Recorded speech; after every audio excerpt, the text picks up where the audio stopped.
நல்ல காலம் பிறக்குது. அன்பு உள்ளங்கள் அனைவருக்கும் வணக்கம்.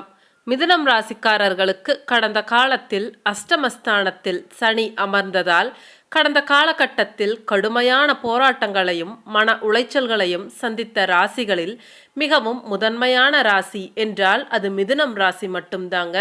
உங்களுக்கு ராஜ யோகாதிபதியான சனி பகவான் அஷ்டமஸ்தானத்தில் அமர்ந்ததால் இப்படிப்பட்ட கெடுபலன்களை சந்தித்தீர்கள். அந்த கெடுதலை மாற்றி நன்மைகளை செய்ய கடவுள் தற்பொழுது சனி பகவானை அனுப்பி வைத்திருக்கின்றார். ஆல்ரெடி சனி பகவான் பாக்கியஸ்தானத்தில் அமர்ந்து இருப்பதால் ஓரளவிற்கு நன்மைகளை கொடுத்து கொண்டு இருக்கின்றார். தற்பொழுது குரு பகவான் 12ஆம் இடத்தில் இருந்து கொண்டு உங்களுக்கு நிறைய செலவுகளை கொடுத்து கொண்டு இருக்கின்றார். வருகின்ற பணம் எப்படி செலவாகின்றது என்று தெரியாத அளவிற்கு விரயம் தொடர்ந்து நடந்து கொண்டேதான் வருகின்றது. இப்படி இருக்கின்ற சூழ்நிலையில் தற்பொழுது குரு பகவான் வருகின்ற செப்டம்பர் மாதம் 8ஆம் தேதியில் இருந்து அடுத்த வருடம் பிப்ரவரி மாதம் 4ஆம் தேதி வரை வக்ர பயிற்சியாக இருக்கின்றார். குரு பகவான் 12ஆம் இடத்தில் இருந்து வக்கிரமாகி இருக்க போவதால் தற்பொழுது நடந்து கொண்டிருக்கும் பெரிய செலவுகள் ஆனது முற்றிலும் இருக்காது என்பதே உண்மை. அதையும் தாண்டி நிறைய நன்மைகளை குரு பகவான் செய்ய காத்து கொண்டு இருக்கின்றார். அதற்கு முன்பாக மிதுனம் ராசியின் குணங்களை பார்க்கலாம். மிதுனம் ராசிக்காரர்களை கடவுளின் தூதர் என்று ஜோதிடத்தில் கூறுவார்கள். அதாவது இவர்கள் மற்றவர்களிடம் பேசக்கூடிய பேச்சாக இருக்கட்டும், கூறக்கூடிய விஷயம் எதுவாக இருந்தாலும் அது தெளிவாகவும் எளிதாகவும் மற்றவர்களுக்கு புரியும்படியும் கூறுவார்கள். மிதுனம் என்பது ஒரு காற்று ராசி என்பது உங்களுக்கு தெரியும். காற்று ராசி என்பதால் மிதுனம் ராசிக்காரர்களின் மனது எப்பொழுதும் அலைப்பாய்ந்து கொண்டு இருப்பதைப் போலவே இருக்கும். ரொம்ப இண்டிபெண்ட்டாக இருப்பாங்க, அன்கண்ட்ரோல்டாக இருப்பாங்க. மற்றவங்க ஒரு அறிவுரை சொல்லி இவங்களை கண்ட்ரோலில் வச்சுக்கணும்னு நினைச்சா முடியாது. மிதுனம் என்றாலே ஒரு இரட்டைத்தன்மை என்பது இருக்கும். அதாவது காற்று வந்து பார்த்தீங்கன்னா ஒரு இடத்தில் அதிகமாக இருக்கும், மற்றொரு இடத்தில் குறைவாக இருக்கும். அதே போல எப்பவும் அமைதியாக இருக்க வேண்டும் என்று நினைக்கக்கூடியவர்கள்தான் மிதுனம் ராசிக்காரர்கள். அதனால் இவர்களிடம் டபுள் மைண்ட் என்பது இருந்து கொண்டே இருக்கும். அதாவது ஒரு கருப்பான முகம் மற்றும் சிவப்பான முகம் என்று இவர்களுக்குள் இருந்து கொண்டே இருக்கும். சிவப்பான முகம் எப்பொழுது தெரியும் என்றால் பப்ளிக்கா மற்றவர்களுடன் பழகும் பொழுது அந்த சிவப்பான முகம் தெரியும். அந்த பிளாக் ஃபேஸ் எப்போ தெரியும் அப்படின்னா இவங்களை சீண்டும் பொழுதுதான் அந்த பிளாக் ஃபேஸ் என்பது வெளியே வரும். ஆனால் மற்ற நேரங்களில் இவர்கள் எப்பொழுதுமே ரொம்ப ஜென்யூனாக அமைதியாக ரொம்ப மென்மையான வாழ்க்கையைத்தான் இவங்க விரும்புவாங்க. அதே மாதிரி நிறைய விஷயங்கள் அனுபவிக்கணும்னு தோணும். ஆனால் இன்னைக்கு கிடைக்கும், நாளைக்கு கிடைக்காது. ஏனென்றால் மிதுனம் ஒரு காற்று ராசி. பர்சனல் லைஃப்பில் கொஞ்சம் நீங்கள் கவனமாக இருக்கணும். ஏன்னா உங்கள் கோபம் கூட வந்து பார்த்தீங்கன்னா திடீரென்று உச்சத்துக்கு போகும். அடுத்த ஒரு 5 நிமிஷத்தில் நார்மல் ஆகிடுவீங்க. சம்டைம்ஸ் இவங்க கிட்ட லேசினஸ் இருக்கும். அதே போல் ஒரு சயின்டிஸ்ட் மாதிரி எப்போவுமே இவங்க பிரெயின் எதையாவது யோசித்து கொண்டே தான் இருக்கும். இவங்க கிட்ட நம்ம பேசும் பொழுது ரொம்ப தெளிவாக பேசணும். சில விஷயங்கள் உடனே நடக்க வேண்டும் என்று நினைப்பீங்க, ஆனால் அது நடக்காது. அப்புறம் நீங்களே உங்கள் மனசை மாற்றிக்குவீங்க. ஏன்னா காற்று என்றால் மாற்றத்தை விரும்பக்கூடியது. அதே போல புதன் எப்பொழுதும் புத்திசாலித்தனமாக செயல்படும் என்பதால் இவர்கள் எப்பொழுதும் சிரித்து கொண்டே இருக்க மாட்டார்கள் என்பதையும் மற்றவர்கள் புரிந்து கொள்ள வேண்டும். அதே மாதிரி இவங்களோட நண்பர்கள் உறவினர்கள் யாராக இருந்தாலும் உண்மையான அன்பை வைப்பாங்க. குட் குவாலிட்டியாக இருப்பார்கள்.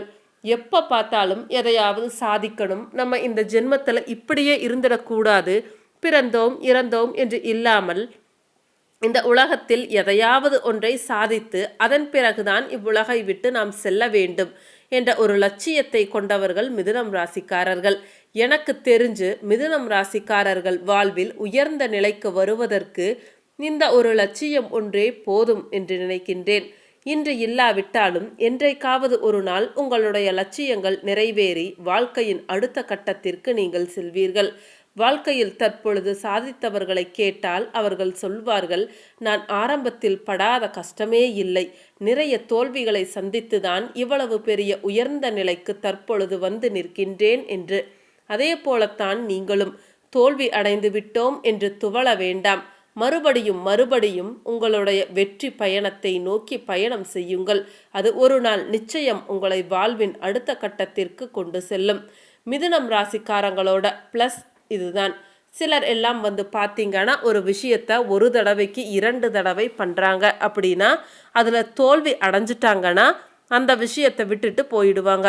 ஆனால் மிதுனம் ராசிக்காரர்கள் அப்படி இல்லை. அதில் தோல்வி அடைந்தாலும் அதில் நம்ம என்ன தப்பு செஞ்சுருக்கோம் அப்படிங்கிறத சரி பண்ணி மறுபடியும் அந்த விஷயத்தில் இறங்கி வெற்றி பெற்றே தீர வேண்டும் என்ற எண்ணம் கொண்டவர்கள். அதனால் இன்று இல்லாவிட்டாலும் என்றைக்காவது ஒரு நாள் நிச்சயம் நீங்கள் உயர்ந்த நிலையை அடைவீர்கள். எந்த ஒரு விஷயத்திலும் உங்களுக்கு ஏதாவது ஐடியா வேண்டுமென்றால் நீங்கள் மிதுனம் ராசிக்காரர்களிடம் தாராளமாக கேட்கலாம். அனைத்து விஷயத்திலும் ஓரளவு அறிவு ஞானம் பெற்றவர்கள்தான் இவர்கள். சில நேரங்களில் அனைத்து விஷயங்களிலும் அறிவு இருக்க வேண்டும் என்ற நினைப்பில் நுனிப்புல் மேய்ந்தாற் போல மேய்ந்துவிட்டு போய்விடுவார்கள். அது ஒரு நாள் இவர்களுக்கு பிரச்சனையாக கூட முடியும். எனவே கற்கின்ற விஷயத்தை நன்றாக ஆழமாக முழுவதுமாக கற்றுக்கொள்ள பாருங்கள். இவர்கள் கற்கின்ற அறிவை வைத்து தனக்கான ஒரு விஷயத்தை உபயோகப்படுத்திக் கொள்கின்றார்களோ இல்லையோ இவர்களை சுற்றி இருப்பவர்களுக்கு அது பெரிதும் பயன்படும். ஏனென்றால் காட்டு ராசிக்காரர்கள் மிகவும் அறிவாளிகள். அதனால் மற்றவர்களுக்கு ஆலோசனைகளை மிக சரியாக கூறுவார்கள். அதே மாதிரி ஒரு சிலருக்கு ஒரு விஷயத்தை உள்வாங்கிக் கொள்கின்ற தன்மை என்பது ரொம்ப குறைவாக இருக்கும். ஒரு விஷயத்தை ஒரு தடவைக்கு 3 தடவைக்கு மேல் கூறினால் மட்டுமே அவர்கள் புரிந்து கொள்வார்கள். பட் உங்களுக்கு ஒரு தடவை சொன்னா போதும், அந்த விஷயத்தை கப்புன்னு பிடிச்சுக்குவீங்க. அந்த அளவிற்கு ஷார்ப்பாக இருப்பீங்க. சரி, வாங்க மிதுனம் ராசிக்கான குரு வக்ர பயிற்சி பலன்களை பார்க்கலாம். வியாழன் கிரகம்தான் தேவர்களின் குரு என்று அழைக்கப்படுகின்றார்.